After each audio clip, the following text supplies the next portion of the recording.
Hey guys, tonight we're heading into ancient Athens during one of its least flattering summers. One where the air smelled a little less like philosophy and a lot more like impending doom. Imagine this. You step off the dusty road and into the heart of the most celebrated city in the ancient world. There's marble everywhere, togas swishing in the sun, and someone shouting about democracy over wine. Sounds idyllic, right? Yeah, except for one tiny detail. There's a plague about to explode like a wine amphora dropped off a balcony. And you, my friend, just arrived with the perfect timing to witness how badly things can go when too many people, too little space, and absolutely no clue meet in a walled city. Congratulations. You might not live past lunch. So, before you get comfortable, take a moment to like the video and subscribe. But only if you genuinely enjoy what I do here. Also, drop your city and your current time in the comments, because I really want to know who else is trying to fall asleep while ancient Greece falls apart. Now, dim the lights, maybe turn on a fan for that soft background hum, and let's ease into tonight's journey together. You start your journey walking into Athens through the Dippolon Gate. It's crowded. Like, everyone decided to go to the same concert and bring their goats crowded. The Peloponnesian War has been raging, and Pericles, that charming statesman with a helmet that fits a bit too perfectly, has told every rural family to pack up and move inside the city walls for safety. Smart plan, in theory. What he didn't anticipate was turning the most refined city-state into a pressure cooker of sweaty bodies, foul breath, and market fish. That's just slightly too old. The summer heat is brutal. You try not to breathe through your nose, but that doesn't help. Because it's not just the heat, it's the smell. You know, the kind that hints something isn't quite right, but nobody says it out loud yet. The streets are full of noise. Philosophers debating, merchants yelling, children crying, and somewhere in the distance, someone is already coughing. It's the kind of cough that cuts through the air and makes your spine stiffen. One of those wet, drawn-out, uncomfortable coughs that belongs more in a horror film than an agora. But hey, maybe it's just allergies. You head toward a shaded square near the Acropolis, passing by a street vendor trying to sell garlands for Apollo's festival. He's sweating bullets and swearing that these flowers will keep the gods happy and the plague far away. You don't believe him, but you still buy one just in case. By now, rumors have started. People are saying it came from Piraeus, the port, something about bad winds or tainted grain ships from Egypt. There's no proof, of course. You hear someone claim a sailor saw a ghost rise from the harbor and vanish toward the hills. That one makes you laugh until you hear it again. From 3 more people. The city's doctors are baffled.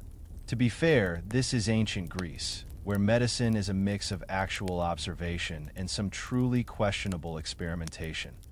One guy is offering garlic poultices. Another swears by fasting under moonlight. You find yourself next to a man who's chanting while balancing a turtle shell on his head. He says it works. He doesn't look very healthy. Here's a fun historical twist. A lot of modern scholars think the plague might have been typhoid fever. Others say measles.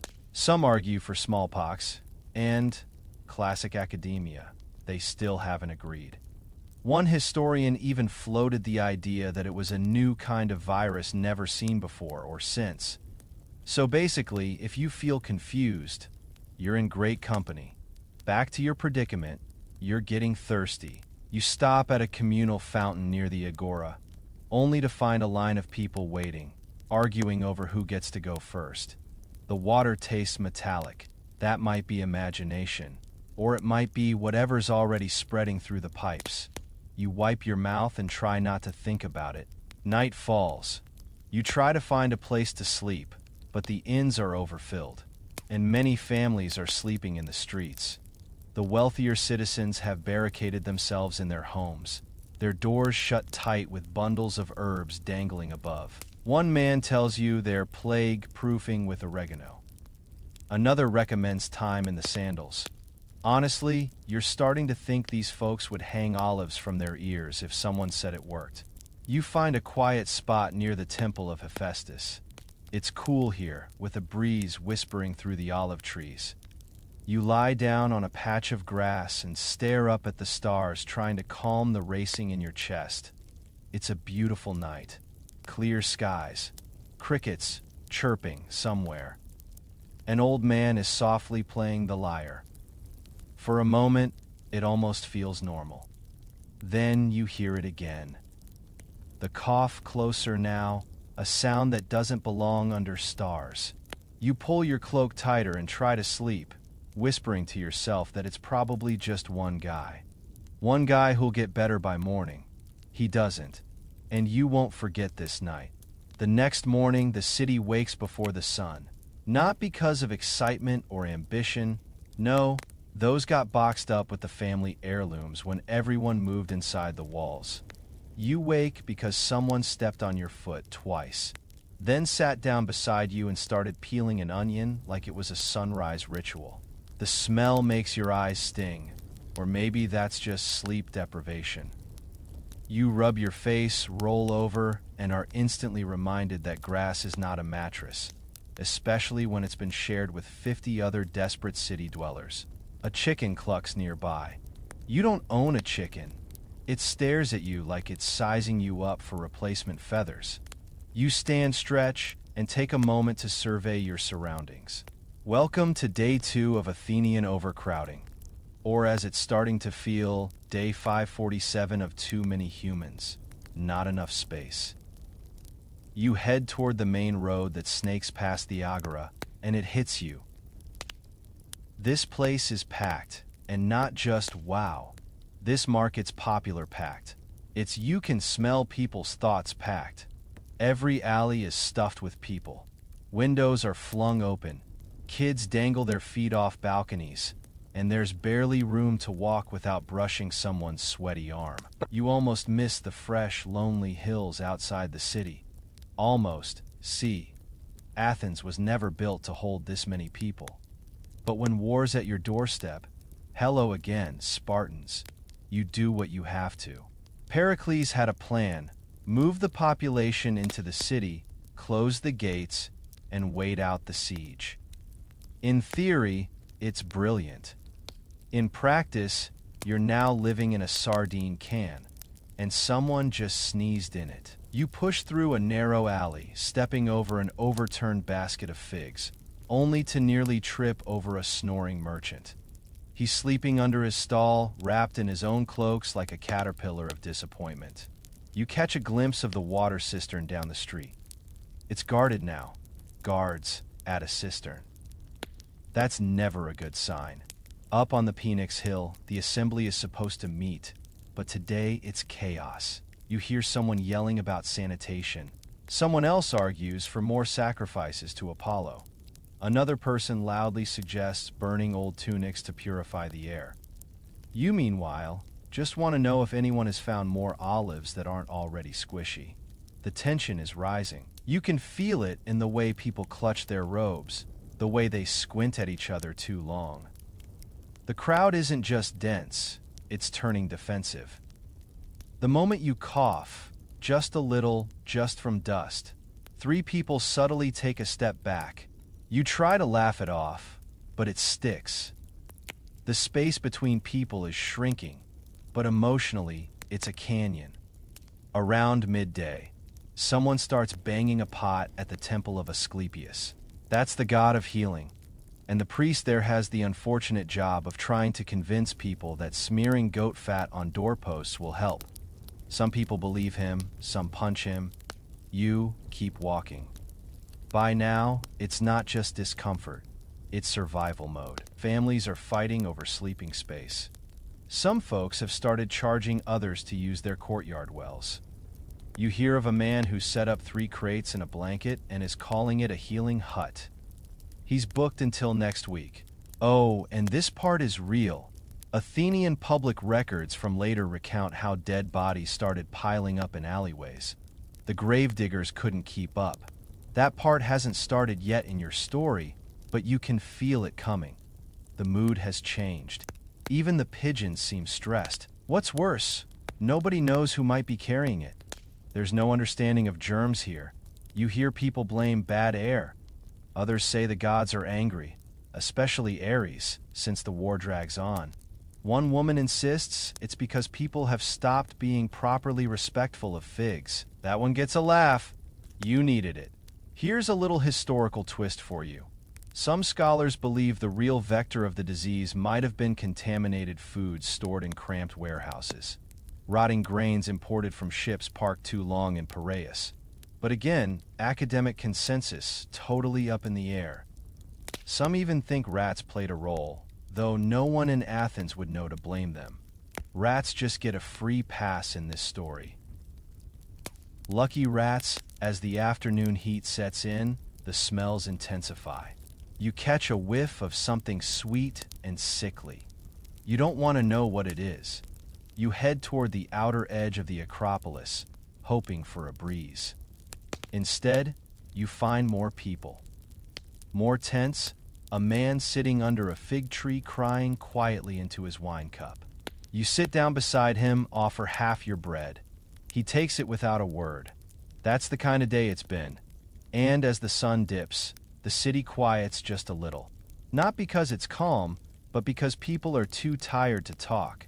The city hasn't broken yet, but you can feel it splintering. You wake up sweating again, not because of a bad dream, though, frankly, your dreams have recently featured an alarming number of coughing statues, but because the tent you're in is essentially a wool-lined oven. Someone next to you is snoring with their mouth open. You decide to focus on something else, like the fact that you haven't had clean water in. You stopped counting at 3 days. Your tongue feels like it's been dusted with amphora clay. You stand up, stretch your spine until it makes a sound you didn't know spines could make, and join the line winding down to the nearest public fountain. It's not really a fountain, more of a leaky pipe emerging from a cracked wall, trickling what you hope is water. The line moves slowly. Someone drops a cup and swears in Doric. A baby cries. You're pretty sure someone's trying to sell wet herbs as sacred steam. You finally reach the front. You fill your amphora, you drink. It tastes wrong. Metallic, slightly warm. Maybe a hint of fish or sadness. You look around, everyone else is drinking, so you do what Athenians do best. You shrug, mutter something philosophical, like nothing is pure in a world of shadows, and hope your stomach doesn't regret it. Turns out, water's a big deal when too many people are packed into a small space, and sanitation was invented 3 centuries too late. Athens' water system was impressive. For its time, aqueducts brought fresh water from the hills. Public fountains were common. But none of that infrastructure was designed for this many people. The pipes are overworked, the cisterns are running low, and no one has had the energy to clean the communal wells since. Well, you don't want to think about it. The priest at the temple of Poseidon swears the water is cursed. A merchant blames Egyptian ship rats. Someone else whispers that the water was poisoned by Spartan spies. You decide to blame the onions you ate yesterday. They seem suspicious. You walk away from the fountain, still thirsty in a deeply unsatisfying way, and head toward a bathhouse. You'd heard they were still open. Keyword, where, turns out. They're not closed because of health concerns. They're closed because they ran out of clean water days ago. And someone tried to bribe the attendant with barley cakes to sneak in. The bathhouse smells like steam, soap, and desperation. The floor is slick, the benches are damp, and nobody's smiling. You overhear someone say they've been dry bathing, just sitting in the steam room and pretending. Another person has resorted to wiping themselves down with vinegar and a rag. You consider it. Then remember you already smell like old goat. What's a little vinegar? You manage to rinse your hands in a bowl someone left out front, and as you do, a younger boy bumps into you. His hands are raw, cracked. You ask him what happened. He shrugs. We've been boiling seawater, he says. It makes the tea weird. Right. This is the part in the story where things start to click. You realize it's not just the coughs, not just the fevers. You're surrounded by a slow, creeping wave of contamination. Every amphora, every shared basin, every borrowed cup, they all might carry something more than water. And the strangest part, nobody knows how. You hear that, Pericles? Yes, that Pericles, Mr. Democracy himself, has ordered special sacrifices to Hygeia, the goddess of cleanliness and health. Ironically, the temple is surrounded by garbage. You'd laugh, but the smell stops you. Here's a weird little fact. The Greeks actually did have an early concept of miasma, bad air that carried disease. It wasn't accurate, but it's not wildly off either. In this case, it wasn't the air. It was the water, or the lack of understanding about how to separate waste from drinking supplies. But back then, if someone got sick, it was just as likely to be blamed on divine punishment or your neighbor's bad vibes. Academics today still don't agree on exactly how the disease spread. Was it via contaminated food, stagnant water, close contact, or one outlier theory, a combination of biological agents that mutated inside Athens' walls, like a sad stew of bad luck? Pick your favorite. Historians certainly haven't. You try to head toward the agora, thinking maybe you can buy some honeyed water or at least some old wine. What you find instead is a crowd clustered around a sick man being dragged out of a shop. He's weak, trembling. You don't get close, partly because you're not foolish, partly because someone next to you mutters, "He drank from the southern pipe." There's silence. Then, slowly, people begin backing away. That night, you boil your own water. You found some mint. Throw it in. Pretend it helps. You sip from a clay cup and sit on a low wall watching the moon rise over Athens. It's quiet, almost peaceful. Then someone spills a pot nearby, shouts, and breaks the illusion. The city is unraveling, thread by thread, and you're just trying to stay hydrated. It starts with a cough. Not yours, though you're still watching your own throat like it's plotting against you. But someone nearby, a woman in the marketplace, holding a basket of figs, suddenly bends over with a rasping, jagged exhale. Everyone freezes. The figs hit the ground. She leans against the wall. Her husband steps forward to help her, then pauses. He steps back. You do too. It's strange how quickly people learn to recognize the sound. Not the polite kind of cough you hear in lectures. This one comes from somewhere deeper, like the body itself is protesting, trying to expel something it can't name. And worse, you start hearing more of them across the square. Down the streets, like some slow, invisible drumbeat. The plague has arrived, and this time, it isn't subtle. By now, the entire city has that same haunted expression, eyebrows drawn, mouths slightly open, like everyone's collectively forgotten how to relax their faces. The temples are full, the fountains are empty, and the streets are beginning to smell. Off, you notice it first in the heat. There's rot in the air. Something sour and damp, hidden under the scent of olive oil and despair. You try not to think about it. Too late. Back at your lodging. A term you're using generously for a storage shed with a curtain. You hear the rumors spreading. The plague starts with fatigue, then the headache, then the fever. Some people develop red eyes. Others vomit. Some say your tongue swells until you can't speak. Others say it's all in your intestines. You hear someone whisper, "It eats you from the inside." Medical accuracy, let's say. Ancient medicine wasn't ready for this. Doctors, what few remain, tree everything. Vinegar washes, burnt offerings. One healer insists on rubbing patients with crushed roses and goat milk.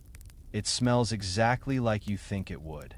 Another says they should be bled to release the heat. You watch a man faint halfway through his own self-prescribed treatment. That night, you try to sleep. You dream. You're at sea, floating in a boat made of coughs. You wake up sweating, clutching your stomach, unsure if it's the water you drank or just anxiety marinating in your organs. Morning brings more bad news. Someone you passed yesterday, young, cheerful, with a flower in their hair, is dead. Just like that, the body was left in the alley for hours before anyone dared to move it. Eventually, a few men wrapped it in cloth and carried it to the outskirts. There's no ceremony, no chants, just silence. This is the new normal. You start noticing signs. The way people move aside when someone stumbles. The silent glances traded in lines. The quiet pact. If you're sick, stay away. If someone else is sick, hope it's not contagious yet. Spoiler, it is. By the third day of confirmed cases, Athens begins to rot. Not just in body, but in spirit. Nobody trusts the gods anymore. You pass the temple of Apollo and see the priest sitting on the steps, head in his hands, robes stained with something brownish red. He's muttering. You don't ask. What's curious is how fast society adapts to the grotesque. Someone collapses in the street, and people barely pause. They walk around a few days ago, that would have caused a panic. Now, it's just a part of the sidewalk. You sit by a window that night, staring out at the flickering lamplight and the uneven soundscape of a city falling apart. In the distance, a child sings. The melody is strangely upbeat. You almost smile. Then someone screams. And then silence again. Here's your academic trivia for the night. Many historians believe this outbreak killed up to 1/3 of Athens' population. A third, think about that. No war needed. Just a sickness and the right set of wrong conditions. But here's the kicker. No one today can say with certainty what exactly it was. Theories range from typhus and measles to an early strain of Ebola. Yes, seriously. Scholars are still debating it in conference rooms as we speak. But back in your dusty sandals, you don't have time for theory. You try to stay clean. You find an old jar, scoop water from a less popular fountain, boil it over a cramped fire, and add some crushed herbs that may or may not be medicinal. You sniff it, it smells like salad and regret. You drink it anyway. You count the people you've seen sick. You count the ones you haven't seen since yesterday. You stop counting. Someone tells you that Pericles is sick now. You don't know if it's true, but the thought shakes something inside you. If even he, mighty Pericles with his marble speeches and eternal calm, can fall, then who's safe? Nobody. But you don't say that out loud. You still believe in the power of silence, in rituals, in boiling water, in walking fast and not looking back when someone sneezes. The plague has come, and now, it's just a matter of time. You remember Pericles from before all this. He stood on the platform at the Pnyx, his voice ringing out over a sea of Athenians, robes spotless, posture perfect. The kind of man who made you believe that even in the middle of a brutal war, everything would be fine, as long as Athens stuck together, held fast, and followed the plan. Well, the plan didn't include the plague. Word spreads like spilled oil. You don't hear it from an official source. Athens doesn't exactly have a breaking news scroll, but from a woman in the marketplace who swears her cousin saw Pericles himself being carried into his house, pale, sweating, and quiet. That last part is what gets you. Quiet. The man was practically born mid-speech. At first, you assume it's gossip. This city thrives on that stuff. But then you start noticing things. The city's usual messengers, the ones who shout updates from the steps of the council chambers, are saying less. The guards around Pericles' villa look tense, and no one has seen him in days. A few brave souls still cling to hope. He's just resting, they say. He's tired from running the city. Others are less optimistic. One man mutters, "Even generals bleed." You feel it in your gut. The last thread holding Athens together is fraying. Now, here's where things get interesting. Historical records suggest that Pericles didn't die immediately. In fact, he survived an initial wave of illness. recovered just enough to deliver a speech or two, and then relapsed. Some even say he watched his own sons die before him. It's a particularly cruel twist if true. And yes, scholars still argue about the exact timeline of his illness. Because nothing about this period was simple, not even its tragedies. Back in your corner of the city, the atmosphere changes once news of Pericles' condition becomes undeniable. You watch it in the faces of your neighbors, less fear, more resignation. The kind that sinks into the bones and makes everything feel a little heavier. If even Pericles, the man with answers, has fallen ill, then what's left? The answer. Subtle panic, but panic nonetheless.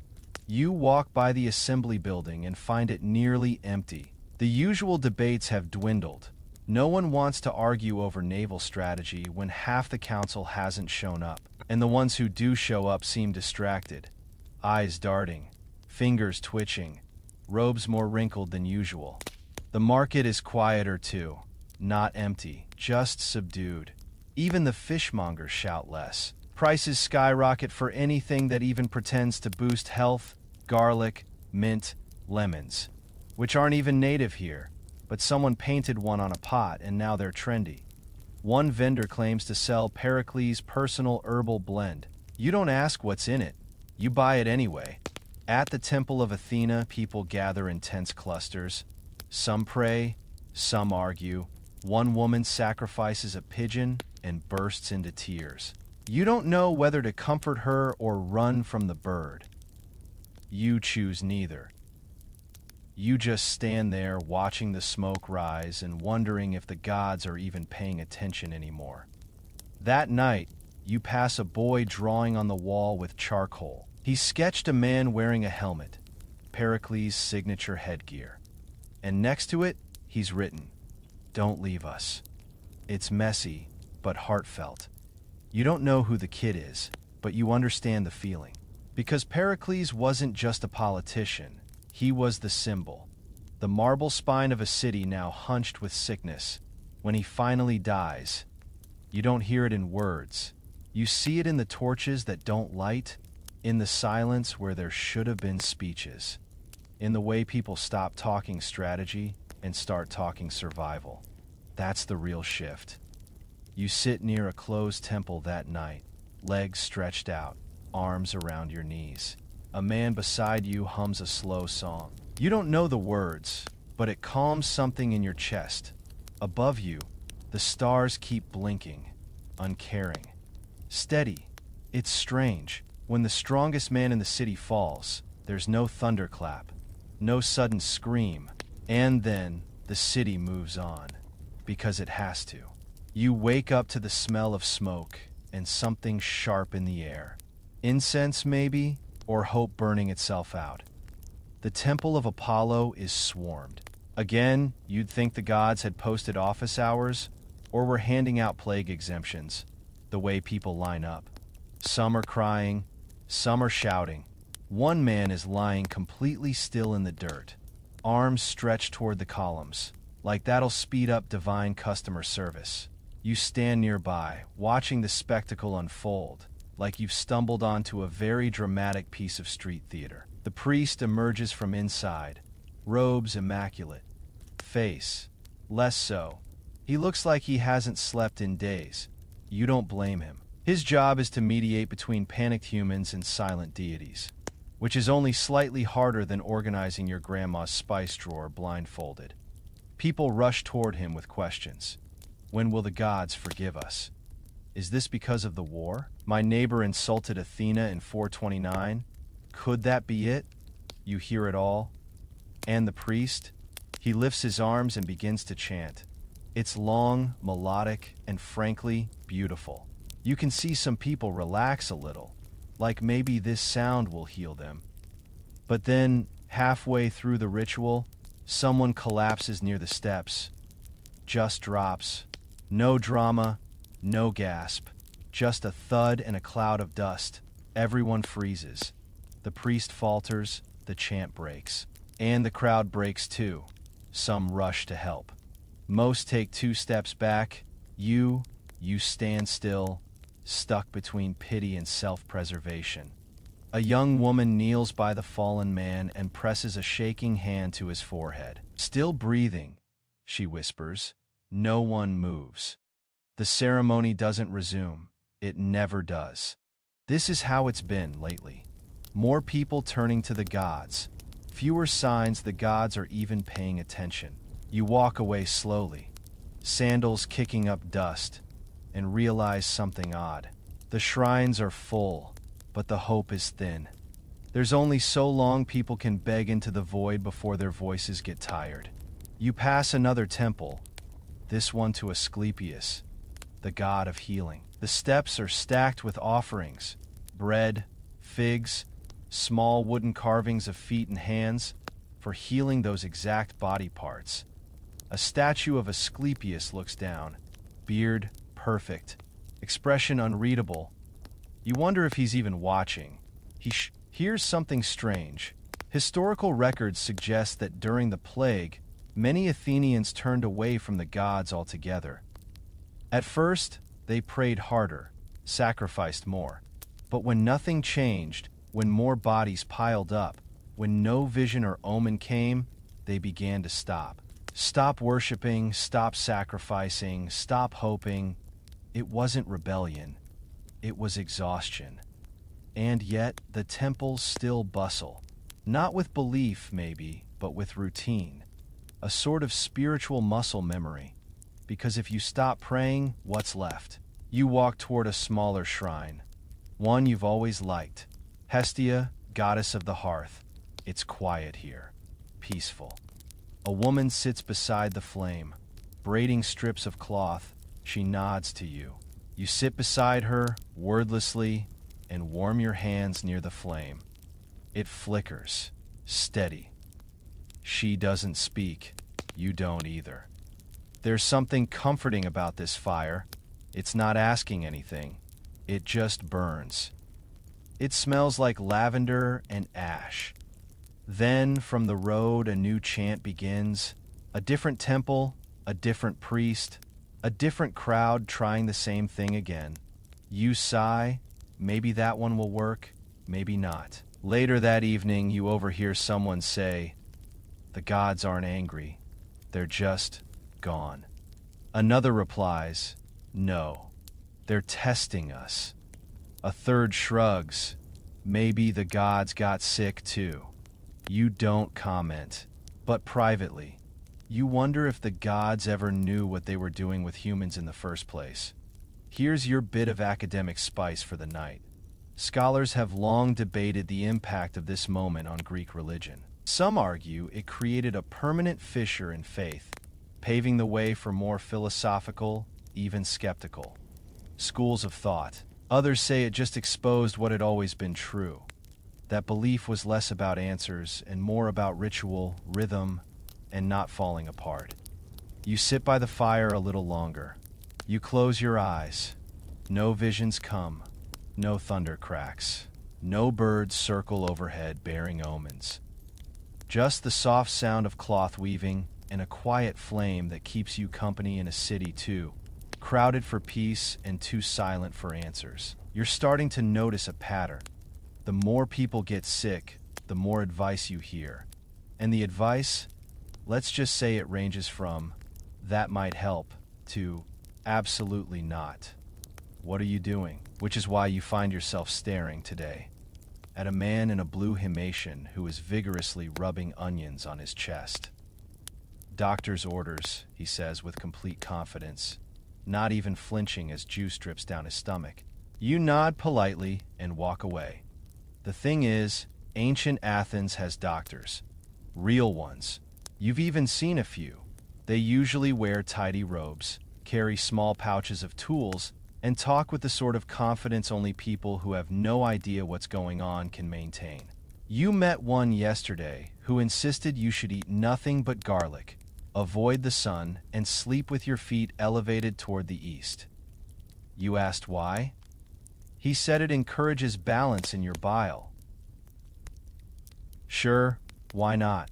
Another healer recommends wine. Specifically, boiling wine mixed with honey, rosemary, and a pinch of salt. Drink 3 cups before dawn, he said, and speak only in hexameter. You stopped listening after boiling wine. At the edge of the agora, you come across a public booth with a wooden sign that reads, Healing and Guidance. There's no fee, just a basket for donations. And a very tired-looking man with a long beard and no shoes. He calls himself the Soul Mender. His treatment: sitting quietly in the sun and yelling your sins into a clay pot, then smashing the pot. You watch a woman do this. She shouts something about stealing cheese from her cousin, then hurls the pot at a wall. She smiles afterward. Honestly, she looks better. Maybe it's working, maybe it's just catharsis. The city is overflowing with doctors now. Some studied under Hippocrates himself. Others are just really confident with herbs. You see one man waving smoke over people and whispering prayers. Another hands out sachets of thyme, claiming it stops the fever from climbing into your brain. A third is burying onions near sick people to absorb the poison through the earth. You can't make this up, and you don't have to. The city's done it for you.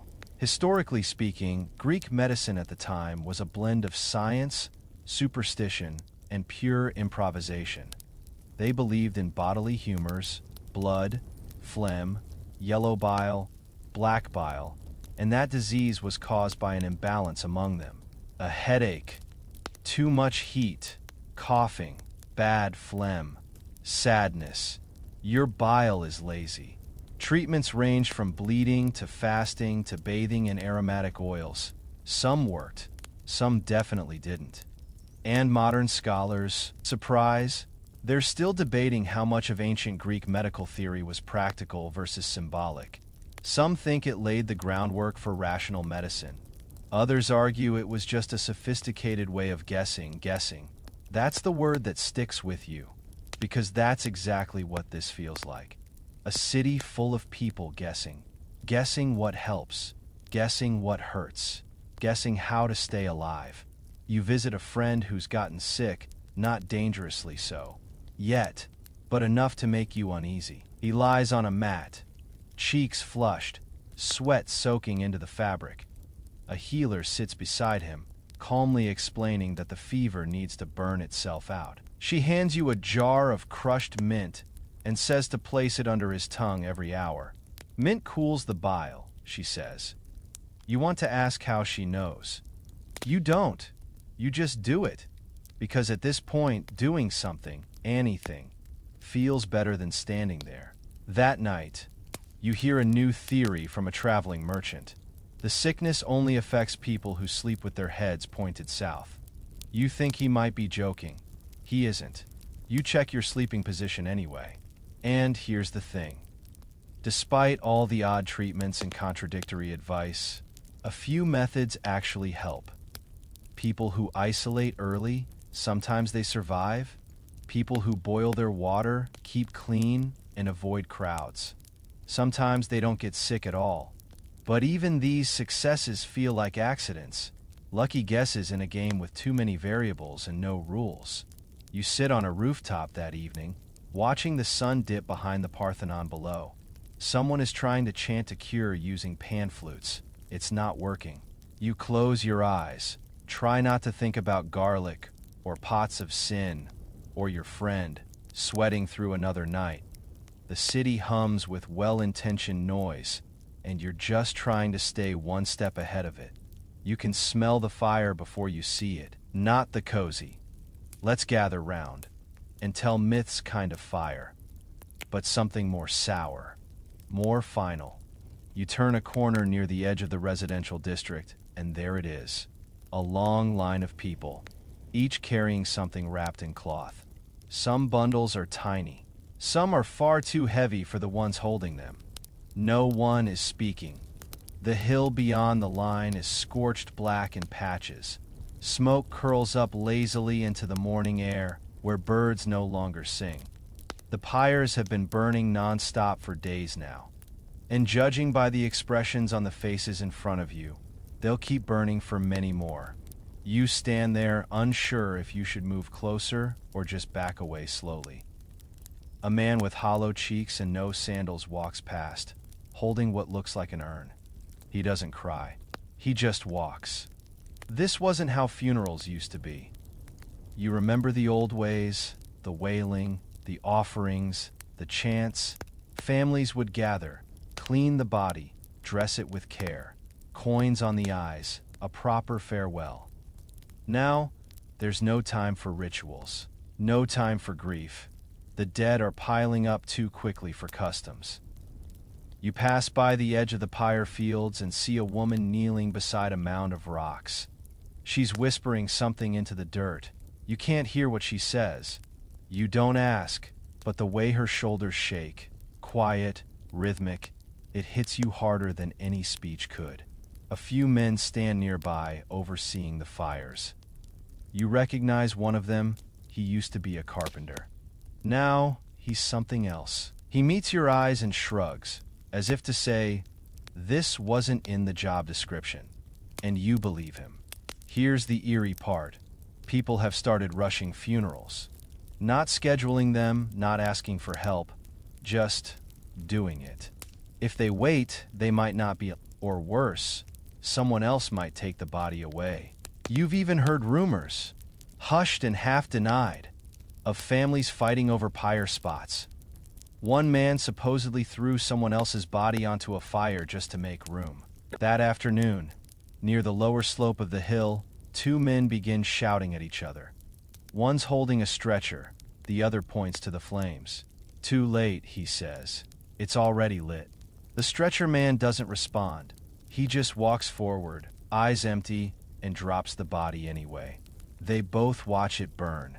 Neither says sorry. You sit near a wall later that day, hugging your knees, trying to make sense of it. The city feels different now.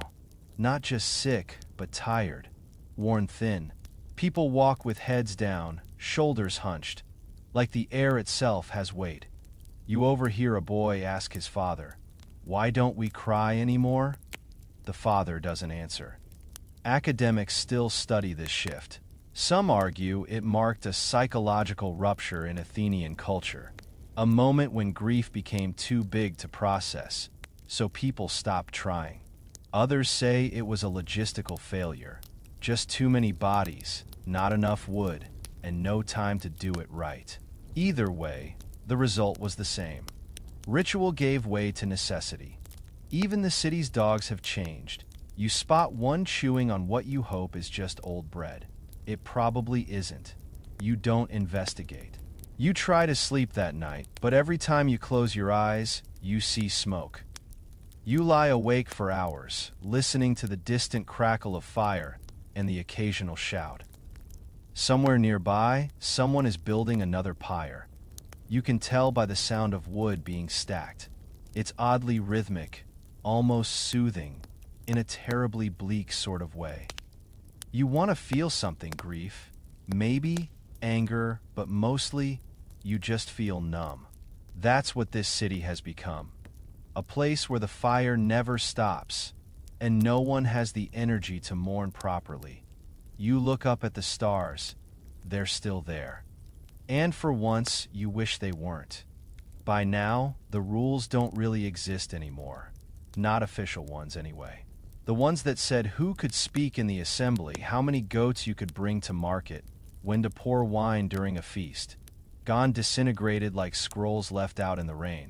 And in their place, a very different kind of order. You first notice it when you try to buy bread. There's no price. Just a shrug from the baker and a look that says, "What are you going to do, complain to the council?" You offer 2 coins. He takes one, pockets it, then says, "Take the loaf or don't." You take it. And then you see the man down the road, shirtless, drunk, standing on a crate and reciting what sounds like a love poem to a lemon. No one stops him. Someone claps. The world's gone sideways. People are letting go. Not all at once, but in little ways. The merchant who used to fold his cloth just so now tosses it in a pile. The old man who kept time with a sundial now sits in the square carving shapes into a melon. A woman dances barefoot in front of the temple of Nike. No music, just movement. You watch it unfold like a very surreal dream. And then you see the others. The ones who've gone full chaos. Looting starts quietly.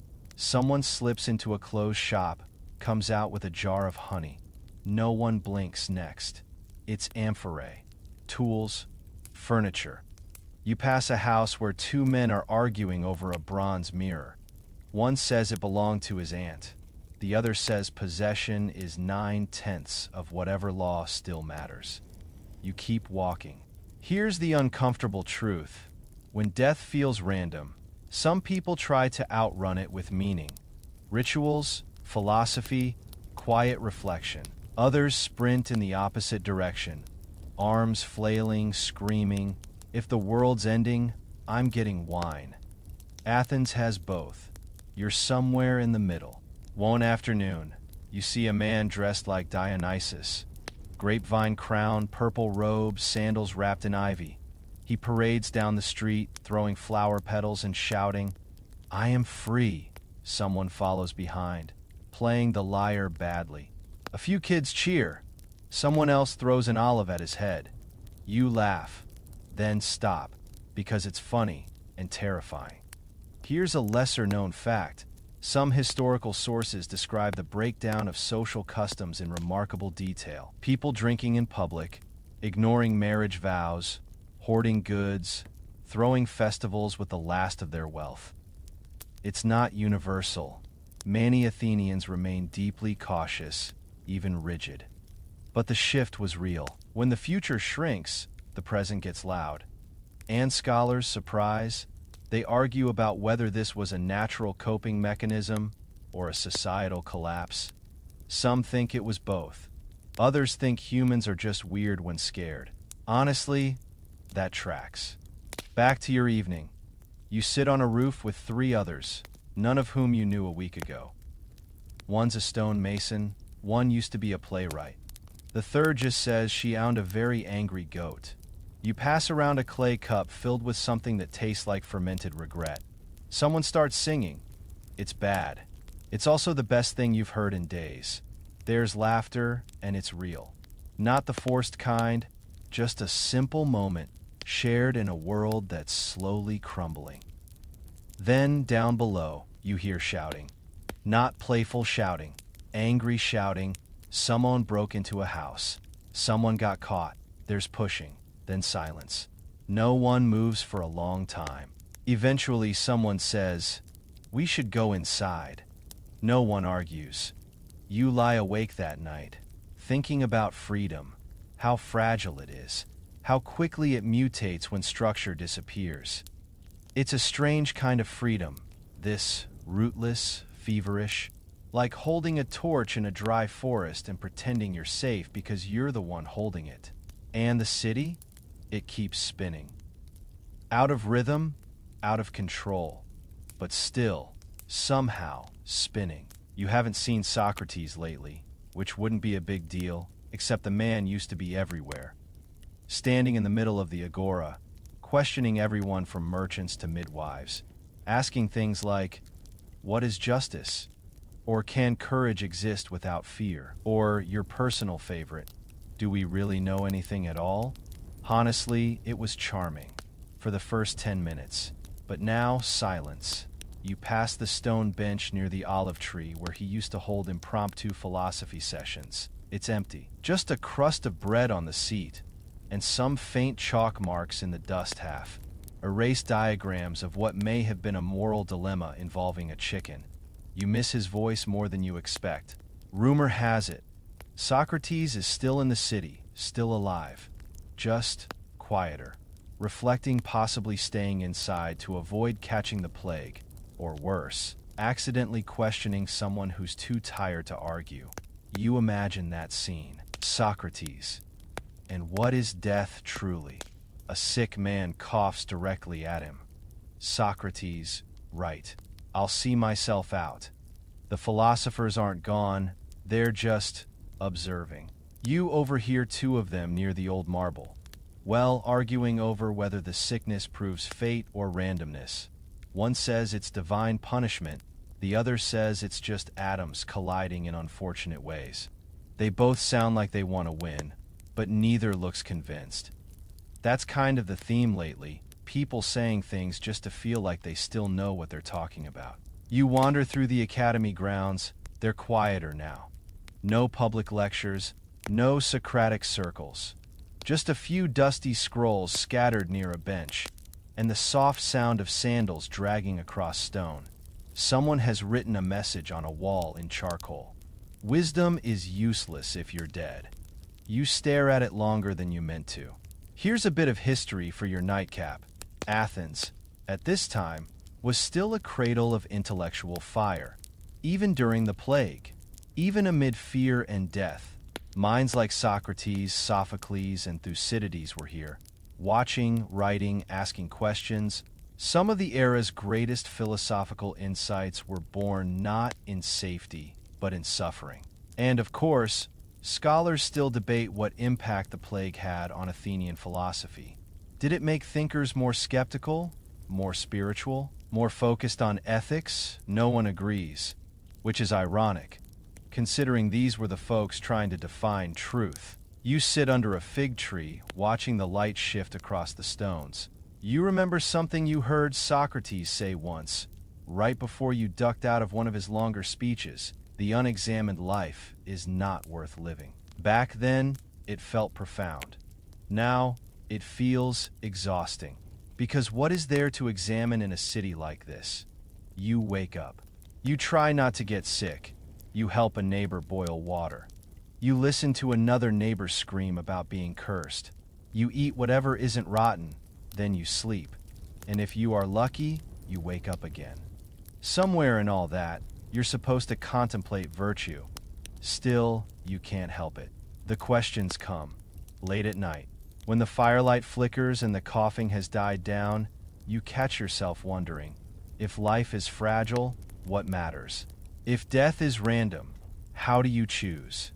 If gods are silent and philosophers are hiding, who do you listen to? You never get the answers. Not yet, maybe never. But asking them, that feels like something. A small rebellion. A quiet act of hope. That night, you find a shard of pottery and scratch a message into it before tucking it beneath your sleeping mat. I was here. I wondered. I tried. And maybe, for now, that's enough. You've been hearing it for days now. Whispers, theories, long-winded explanations, muttered between mouthfuls of bread or past, like sacred scrolls over cups of barely drinkable wine. The gods are angry. You don't know which one. Exactly. Depends on who you ask. Some say it's Apollo, sun god.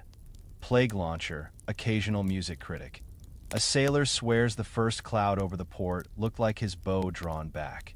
Others blame Ares. Because, well, war? Always a solid candidate. A group of older women insists it's Demeter, offended by the rotting grain and the total collapse of seasonal festivals. One guy, definitely drunk, suggests it's Dionysus, punishing everyone for not partying hard enough before the plague. You start keeping a mental list. So far, 12 gods, 3 titans, and one very intense cult leader who thinks it's a cosmic punishment for Athens abandoning vegetarianism. You're not even sure that's accurate. But here's the thing. None of it feels completely wrong. Because deep down, you kind of want it to be about the gods. If this is divine punishment, then there's logic. A cause, maybe even a solution. More sacrifices, cleaner altars, a sincere apology to a statue, you could work with that.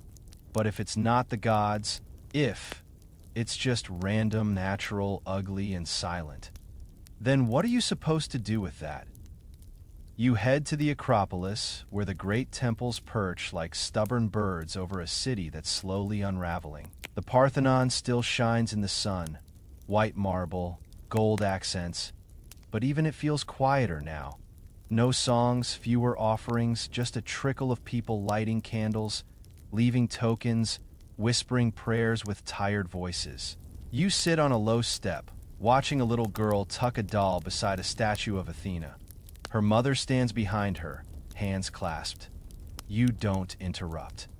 Later, near the base of the hill, a man in torn robes stands shouting, "We offended the order." Hubris, that's what brought this upon us. You recognize him. Used to be a merchant. Now he's self-appointed prophet. The crowd mostly ignores him, until he yells something about Pericles being punished for too much pride. That gets attention.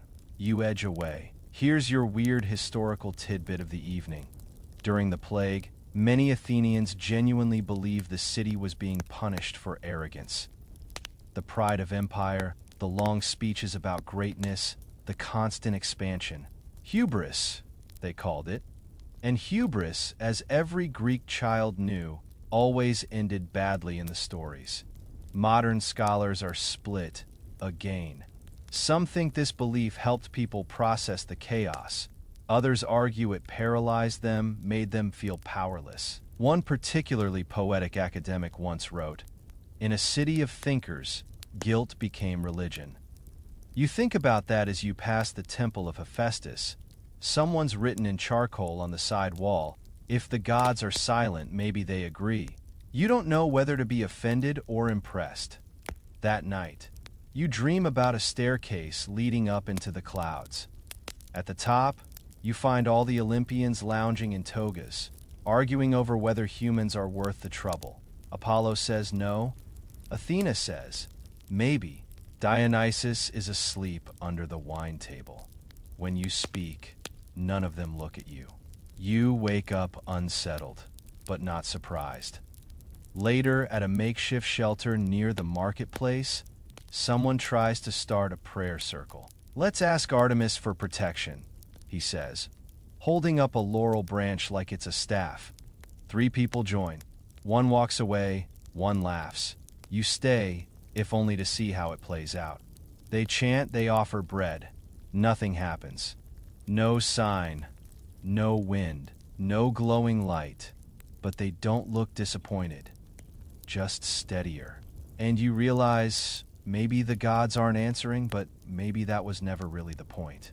Maybe the point is asking, looking up even when the sky is quiet. Because sometimes all you have is the question. And the silence that answers it. You never thought you'd feel grateful to see a Spartan army. Let's be clear, they're still terrifying. Muscles, spears, capes, and that intense glare that says, "I've been training for war since I was 6, and no, I will not smile." But when word spreads that the Spartans have packed up and marched away from the city walls, well, that's the most unexpected plot twist of the year. The enemy left, you hear it from a fisherman first. He rows in from the coast, cloak flapping like a proud seagull, shouting, "They're gone," over and over until he loses his voice. You don't believe him at first. Seems too convenient, too weird. Then others confirm it. A soldier from the northern tower, a messenger from the gates, a goat herder who swears she saw Spartan tents being packed up from a ridge. And the best part, nobody drove them off. There was no epic battle, no dramatic speech, no cunning Athenian ambush. Nope. The Spartans took one look at the coughing, wheezing, feverish city, and noped right out of there. And honestly, you can't blame them. You imagine the Spartan general. "We came to conquer, not to catch something that makes your eyes bleed." Sound decision making, truly. This sudden retreat sparks something strange in the city.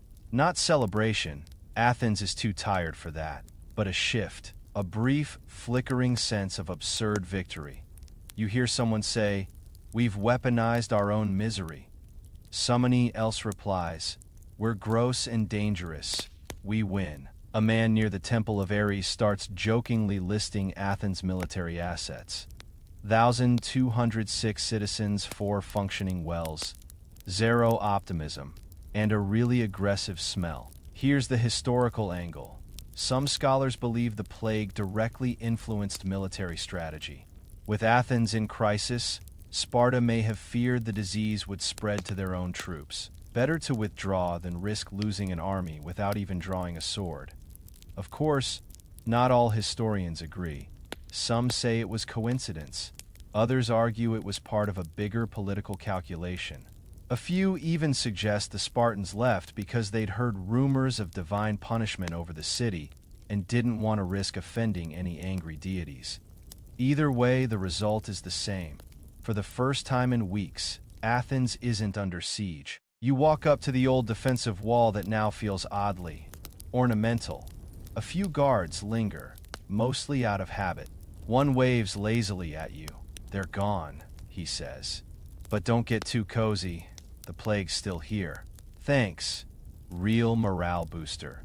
Still, the air feels different. Just slightly. Like someone cracked a window on a very stuffy house. You breathe in deeply, almost forgetting the lingering rot in the breeze. Down in the agora, someone started playing the lyre again. Not well, but with enthusiasm. A few people gather to listen. Someone claps. A child laughs, an actual real laugh. And everyone within earshot looks around like they've just seen a unicorn. You find a rooftop to sit on that evening, legs dangling. Back against a chimney, you watch the sun dip behind the hills where the Spartan camp once stood. Gone, vanished like they'd never been there. And you, survivor of fevers, filth, and emotional whiplash, are still here. Stronger, maybe, just hungrier, probably, but alive. And for tonight, that's enough. You start planting onions. Not because you particularly like onions. Not because they ward off the plague, despite what half the city still claims. But because digging into the dirt feels sane. A return to normalcy. Or at least, something that looks like it. You borrowed a patch of land just outside the western gate, in a spot where the city used to burn its trash. Not glamorous, but it gets sunlight. And more importantly, it's not packed with people. You draw a line in the soil with a stick and press tiny bulbs into the earth, one by one. It's methodical, grounding, and in a strange way, it feels like hope. Across the path, someone else is doing the same. Planting herbs, maybe. A girl arranges stones around a neat rectangle of soil. You nod to each other without speaking. That's how things work. Now, quiet cooperation. You haven't seen a formal government announcement in weeks. No new decrees, no rousing speeches. The officials that remain mostly stay indoors. But out here among the makeshift gardens and sun-bleached tents, something else is happening. People are restarting. A man nearby builds a table out of salvaged wood. Not to sell anything, just because he missed sitting at one. A family paints a mural on their courtyard wall. Birds, stars, and waves. It's messy, bright, and completely out of proportion. It's beautiful. And you start writing again. Nothing dramatic, just little notes, scratched into potsherds and tucked under stones. One reads, "Planted today, weather warm, still here." It becomes your new ritual. You find yourself thinking more clearly now. Less survival mode, more contemplation. And with that clarity comes reflection. Not all deep. Sometimes it's, "Wow, I miss cheese." But other times, you find yourself wondering what comes next. Not just for you, for Athens. Because slowly, so slowly you didn't notice at first, people are building again. Not just structures, habits, routines, futures. Someone reopens a stall near the agora.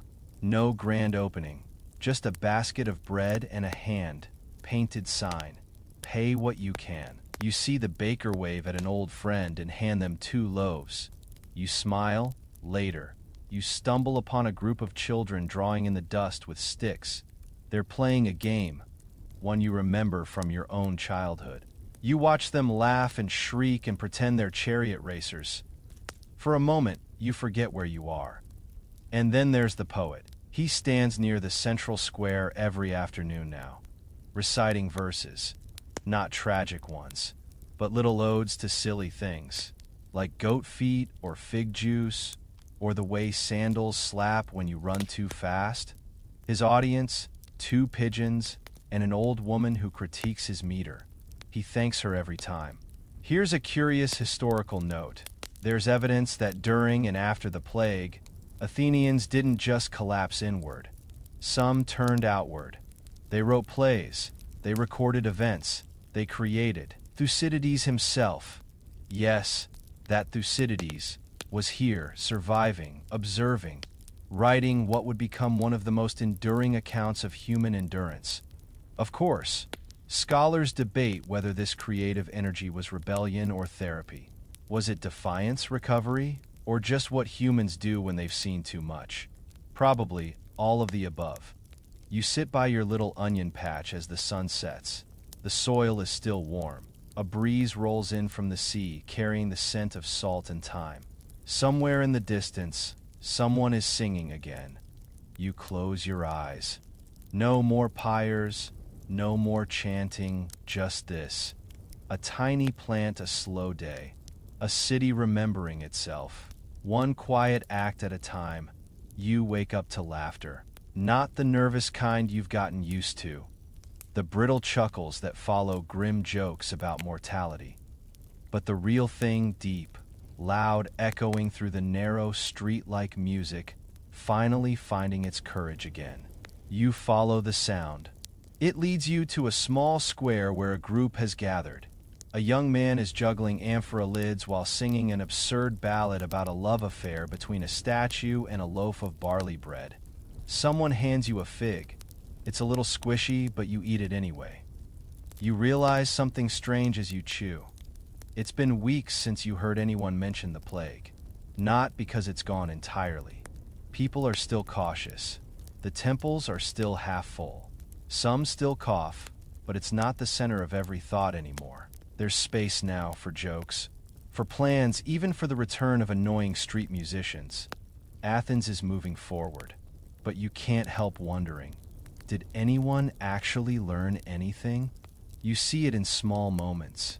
Two men arguing over property lines like nothing ever happened. A priest charging extra for blessings, claiming his temple resisted the sickness better than others.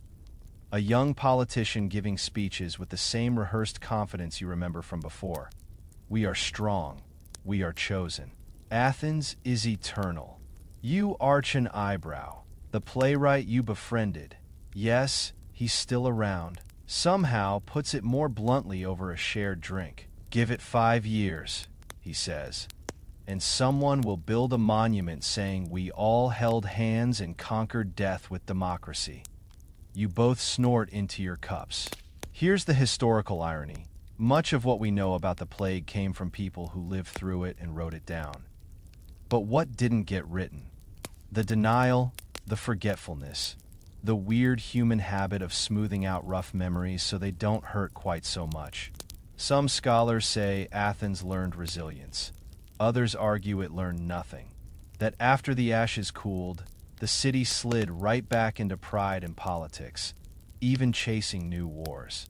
There's a record of public debates resuming within months of the worst wave ending. You believe both, because people are complex like that. You walk past a sculptor chiseling a new relief, figures with flowing robes, noble gazes, hands lifted skyward. There's no trace of fever in the marble. No hint of the chaos that swept through this city. Just perfection. It'll probably stand for centuries. Later, a child asks you why you wear your cloak so tightly even on warm days. You hesitate.